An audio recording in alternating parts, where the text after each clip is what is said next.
Thanks for visiting our poster on group decision-making in virtual environments. I'm Anita Akai, a PhD candidate in the Department of Psychology, Neuroscience, and Behavior, and the Office of Education Science in the Department of Surgery at McMaster University. Concerns around the time and administrative burden of trainee promotion processes have been reported, making virtual meetings an attractive option for promotions committees in undergraduate and postgraduate medicine. However, whether such meetings can uphold the integrity of decision-making processes has yet to be explored.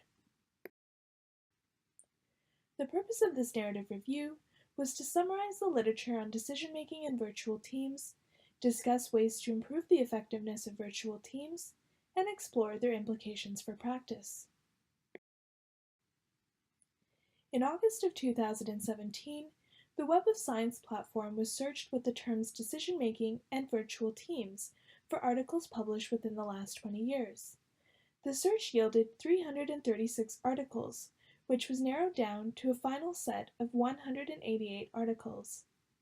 A subset of these, subjectively deemed to be of high quality and relevant to the work of promotions committees, was included in this review. We grouped results into 4 key domains related to virtual team functioning. The first of these, team composition and development, led to a number of implications, including ensuring that the committee has an effective chair who can help members establish clear goals, structures, and norms.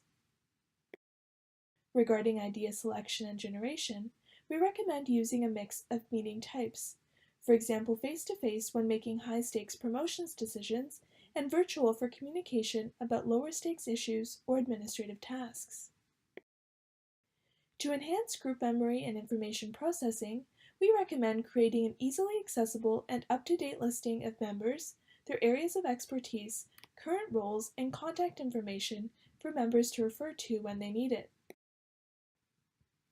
And finally, regarding communication and information processing, ensure that the communication modality being used is in alignment with the tasks that need to be accomplished and the team's overall needs. Virtual meetings are ubiquitous in many organizations and healthcare contexts. Leveraging literature from psychology and organizational behavior can inform a better understanding of the benefits and challenges of virtual decision-making. To learn more about each of our key result areas, and for more great tips on how to make your virtual meetings a success, visit our latest publication in Perspectives on Medical Education. Thanks for listening to our presentation, and we look forward to connecting with you at ICRE.